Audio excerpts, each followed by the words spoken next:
Good morning বন্ধুরা, তোমরা কেমন আছো? আশা করি তোমরা সবাই ভালো আছো। যে যেখান থেকে আমার ভিডিওটা দেখছো তাদেরকে জানাই অনেক অনেক ভালোবাসা, বড়দের আশীর্বাদ আর ছোটোদের ভালোবাসার একটা সুন্দর মিষ্টি ব্লগ তোমাদের সাথে আজকে স্টার্ট করলাম। তো ঘুম থেকে উঠেছি কিন্তু আরও অনেকক্ষণ আগে, টুকটাক কিছু কাজকর্ম ছিল সেগুলো সব সেরে চা খেতে বসে গেছি। সকালবেলা ঘুম থেকে উঠে চা না পেটে না পড়লে আমি না ঠিকঠাক কোনো কাজই করতে পারি না, কেন কে জানে। মানে শরীরে এনার্জি আসে না, হয়তো এটা সবার ক্ষেত্রে হয়, আমারটা আমি তোমাদের কাছে শেয়ার করছি। আগে না এরকমটা হতো না, কোনো দিনই আমার চায়ের নেশা ছিল না, আমি চা কোনো দিনই ভালোবাসতাম না, কিন্তু এই চায়ের নেশাটা আমার শ্বশুর আমাকে করিয়েছিল।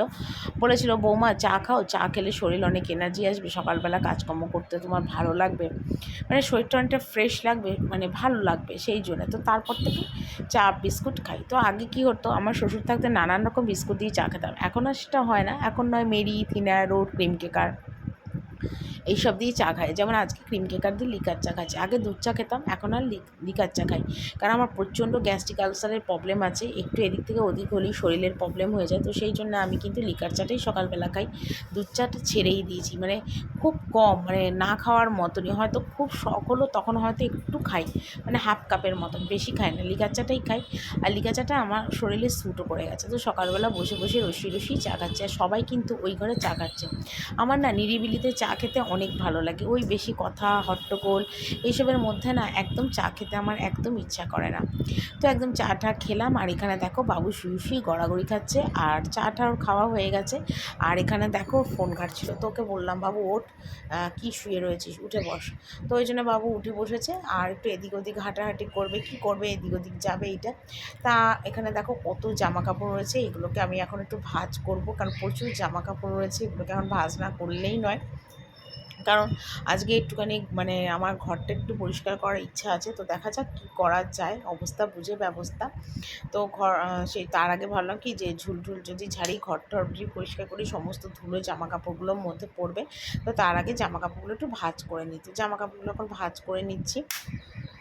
সকালবেলায় কিন্তু মোটামুটি আমি মানে বাসি জামা কাপড় আমার ছাড়া, কারণ বাসি জামা কাপড় না ছেড়ে কিন্তু আমি কোনো সময় ধোয়া জামা কাপড় ধরি না, কোনো সময় ধরি না। তো যাকে আজকে হাতে একটু টাইম আছে, টাইম বলতে কী বলতো, আজকে ঘুম থেকে উঠেছিলাম তাড়াতাড়ি, চাটা খাওয়াও সবার হয়ে গেছে, তো তোমাদের দাদাভাই না আজকে দোকান যাবে না, তো সেই জন্য আমার আজকে রান্নাবান্নার চাপটা কম। আর যখন আমি মানে ঘর টর পরিষ্কার করি, ঘরের কোনো এক্সট্রা কাজ করি, তখন কিন্তু আমি রান্নার চাপও নিই না, কারণ দুটো চাপ একসাথে আমার পক্ষে করা সম্ভব হবে না। কারণ আমি একটা মানুষ, দুটো হাত দুটো পা, তো আমি কি করে বলো সব দিকটা মেনটেন করব। আর পুজো এসে গেছে, তো পুজোর সময় তো একটু ঝাড়াঝাড়ি করতেই লাগে, মানে আমাদের বাঙালিদের ঘরে তো এটাই নিয়ম না, যে পুজোর আগে ঝাড়াঝাড়ি করতে হয়। আর মহালয়া পড়ে গেলে, দেবী ঘট বসে গেলে, তখন কিন্তু আর মানে ঝাড়াঝাড়ি করা যায় না। তো জামা কাপড়গুলো দেখো সব ভাঁজ করলাম, আর দেখো ড্রেসিং টেবিলের এই ড্রয়ারের মধ্যে কিন্তু আমার সমস্ত বাড়ি পড়ার নাইটি, তারপরে মানে গামোছার নাইটি, সমস্ত কিছু কিন্তু এটার মধ্যে রেখে দিই। মানে আগে না আমার উপরের ঘরে থাকতো, দড়িতে রেখে দিতাম, তো তারপর চিন্তা করলাম যে না, উপরের ঘরে রাখবো না, এখানেই রাখবো, তো সমস্ত জামা কাপড়গুলো কিন্তু আমি এখানেই রেখে দিই।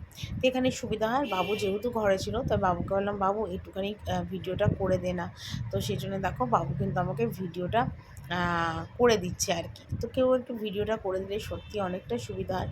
তো সকাল সকাল এই কাজগুলো সেরে নিচ্ছি, তো তার জন্য আমার অনেকটাই সুবিধা হচ্ছে, অনেকটাই সুবিধা যাকে বলে। তো দেখো তারপরে কিন্তু আমার মানে জামাকাপড় ভাঁজ হয়ে গেল, আর আজকে কিন্তু আমি আমার ঘরটা একটু ঝাড়বো, আর পর্দা টর্দাগুলো খুলবো। এই জানলা দুটো না মানে বছর হয়ে যায়, মানে খোলা হয় না, মানে যখন আমি ঘর ঝাড়ি তখন কিন্তু ঘর ঝাড়ার সাথে পর্দা চেঞ্জ করি, আর মানে কাচতে বার করি, আর তখন কিন্তু আমি এই জানলাটাও খুলে দিই। আর আজকে জানলাটা খুলতে গিয়ে দেখছি মানে ঠিক মতো না খুলতে পারছি না, মানে এত টাইট হয়ে গেছে। তো এবার থেকে ভেবেছি কি, এই জানলাটা না রোজ সকালবেলা করে অন্তত 2 ঘন্টা করে খুলে দেবো, নয়তো কী বলো তো, কাঠের জানলা নষ্ট হয়ে যাবে এরপরে মানে কি বলবো, মানে ওই যে ইউজ না করতে করতে জিনিস নষ্ট হয়ে যায় না, তো সেটাই হবে।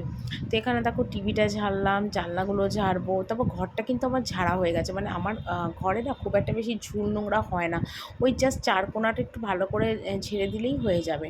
তো এখানে দেখো জানলার পর্দাগুলো খুলে নিয়েছি, আর খুলে এখন জানলাগুলোকে ঝাড়ছি, এরপর জানলাগুলো আবার খুলেও দেবো, কারণ হাওয়া বাতাসটা ঢোকাটা খুবই দরকার। আমাদের রাস্তার ধারে ঘরটা এত ধুলো ঢোকে না, তো তার জন্য না বেশিরভাগ টাইমে জানলা দরজা না আমি বন্ধ করে রেখে দিই, মানে খুব মানে এতটাই ধুলো হয়, আর কত মানুষ পরিষ্কার করতে পারে বলো তো, সংসারের সমস্ত কাজ সেরে তারপরে আবার এই ডাস্টিংয়ের কাজ একা হাতে করা সত্যি কথা খুব অসুবিধা হয়, এগুলো তো টাইম নিয়ে করতে হয় না, অনেকটাই টাইম লাগে, তো আমার ক্ষেত্রেও ঠিক তাই।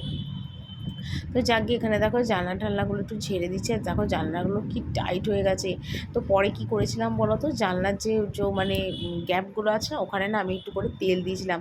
তো তেল দেওয়াতে দেখছিলাম কি জানলাগুলো একটু ঠিকঠাক করে খোলাখুলি করা যাচ্ছে। তো জানলাগুলো খোলা থেকে তোমাদের দাদাভাইও আমায় বললো যে ভালো করেছো জানলাগুলো খুলেছো, নয়তো জানলাগুলো নষ্ট হয়ে যাবে। আর আমাদের জানলার খুললে ওপাশে না একটা মানে অনারশিপ হচ্ছে নতুন আর কি, আগে ওখানে একটা বাড়ি ছিল, তো এখন একটা অনারশিপ হচ্ছে, তো ফাঁকাই রয়েছে, অসুবিধে নেই। তাই আমি ভালো করে একদম ঝেড়ে দিলাম। আর যখন আমি যে কাজটা করি সেটা আমি অনেক মন দিয়ে করি, নিখুঁতভাবে করার চেষ্টা করি, আমি যে কাজই করি না কেন। তো দেখো সেটাই আর কি করলাম আর কি, জানলা টানলাগুলো ঝেড়ে সুন্দরভাবে গুছিয়ে নিচ্ছি। তো রান্না বান্না বললাম না, যে দিন আমি সংসারের সমস্ত কাজকর্মে মানে এইসব ঝাড়াঝাড়ি কাজ করি, সেদিন কিন্তু আমি রান্নার চাপটা একদমই রাখি না। তো আজকে আমি ঘরে বলেই দিয়েছি যে কোনো একটা কিছু আমি করবো, নয় ভাত ডাল আলু সিদ্ধ করবো, আর নয় খিচুড়ি করবো। তো জানি না কোনটা বলার মানে বলবে, অর্ডার দেবে, আমি বলতে পারছি না। তো যেটা বলবে সেটাই আর কি করবো, কিন্তু আজ বিশেষ কিছু করবো না, আগেই বলে রেখেছি, যেহেতু আজকে আমি ঘরটাগুলো ঝাড়বো। আর যেহেতু নিজের হাতে একা হাতে সমস্ত কিছু করতে হয়, তো সেই জন্যে কিন্তু আমার আরও অনেকটাই সমস্যা হয়।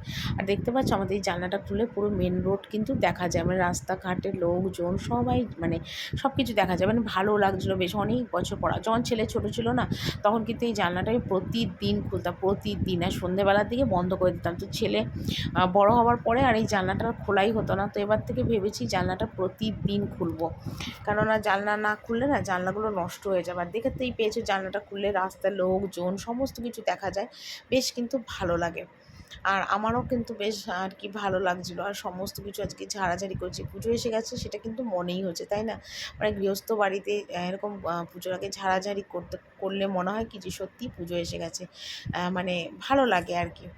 তা আমিও সেটা করছি। আর আজকে জানলা ঝাড়ার সাথে সাথে দরজা ঝাড়া সমস্ত কিচ্ছু করেছি, সমস্ত মানে কী বলতো ন্যাকড়া দিয়ে ভালো করে পরিষ্কার করে নিয়েছি। খুব একটা মানে ঝুলটুল হয়নি, ওই ওপর যা ধুলো হয়েছে, তো সেই জন্য আর কি আমাকে পরিষ্কার করতে হয়েছে। আর সবার আগে কিন্তু আমার ঘর কিন্তু চারকোনা ঝাড়া হয়েই গেছে। আর ওই কেবেলের তার ঠার যেগুলো আছে আর কি, সেগুলো কিন্তু একটু মানে ধুলো ধুলো হয়ে গেছে, তো সেগুলোও ঝাড়লাম আর কি। তো আজকে পুরো নিজের রুমটাকে ডিপ ক্লিন করলাম আর কি, যতটা পারলাম পুরোটাই কিন্তু আজকে ডিপ ক্লিন করলাম আমার রুমটা। তারপর বিছানার চাদর বালিশ ফোসা সবই খুলে দেবো, কারণ যেহেতু মানে একটা বছরকার ঝাড়াঝাড়ি হচ্ছে আর কি, তো ধুলো তো বিছনাতে পড়বেই না।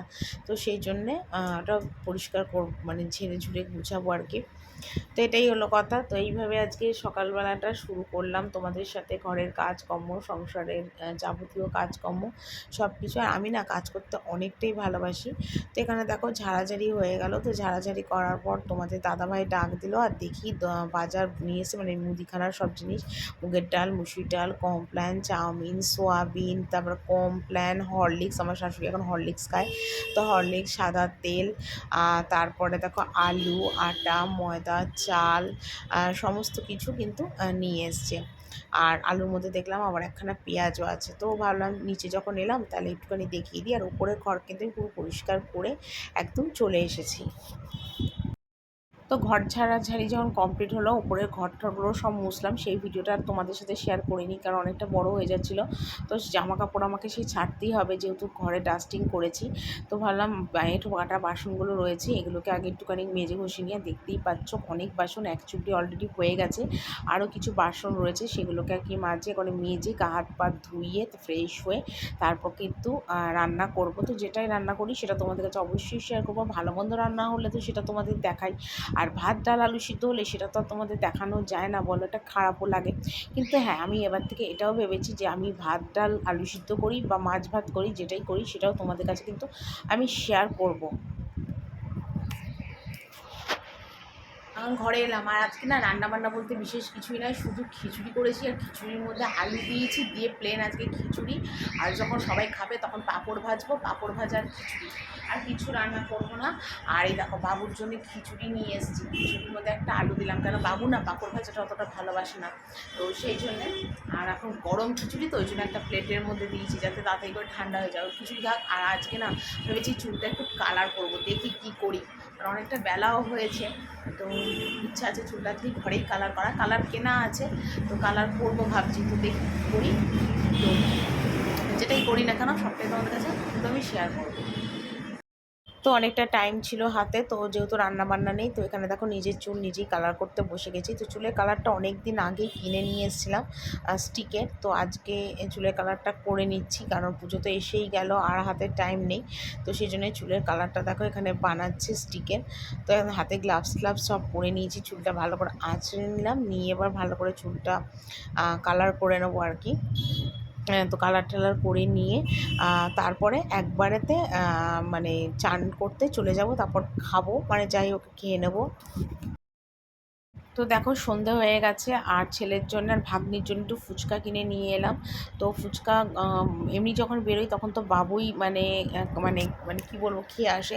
তো আজকে যেহেতু বাবুকে নিয়ে যাইনি, আমি একাই গেছিলাম, তো সেই জন্য ছেলের জন্য আর ভাগ্নির জন্য নিয়ে এসেছি। আর ফুচকাগুলো দেখো এখানে ভেঙে ভেঙে আলুগুলো ঢুকিয়ে দিচ্ছি, টক জল দিয়ে বাবুকে বলছি খেয়ে নিতে। আর আমি কথা বলছিলাম, কিন্তু বাইরে প্রচণ্ড আওয়াজ হচ্ছিলো মাইকের, তো সেই জন্য ভাবলাম যদি কপিরাইট আসে, তো সেই জন্য কিন্তু আমি ভয়েস ওভারটাই দিলাম তোমাদের কাছে। আর এখানে দেখো সুন্দর করে আলু দিয়ে ভালো করে বানাচ্ছিলাম, বাবুকে বলছিলাম বাবু তুই তোকে বানিয়ে দিই, তুই জল দিয়ে খেয়ে নে। আর কথা বলছিলাম, কিন্তু কী কথা বলছিলাম সেটা আর অতটা আমার মনে নেই। আর বাবু তো ফুচকা ভীষণ ফেভারিট, আর আমি যখনই বেরোই তখনই ছেলের জন্য কিছু না কিছু নিয়ে আসি, আর ঘরে যেহেতু ভাগ্নিটা আছে, তো ভাগ্নির জন্যই নিয়ে আসি। আর এখানে দেখো ফুচকাগুলো দেখছি, আর আমার নিজেরই লোভ লাগছিলো খেতে, কিন্তু কী করবো, কিছু করার নেই। তো চলো বন্ধুরা, আজকের ভিডিওটা এখানেই শেষ করি, কালকে একটা সুন্দর ভিডিও নিয়ে চলে আসবো। Tata, bye bye.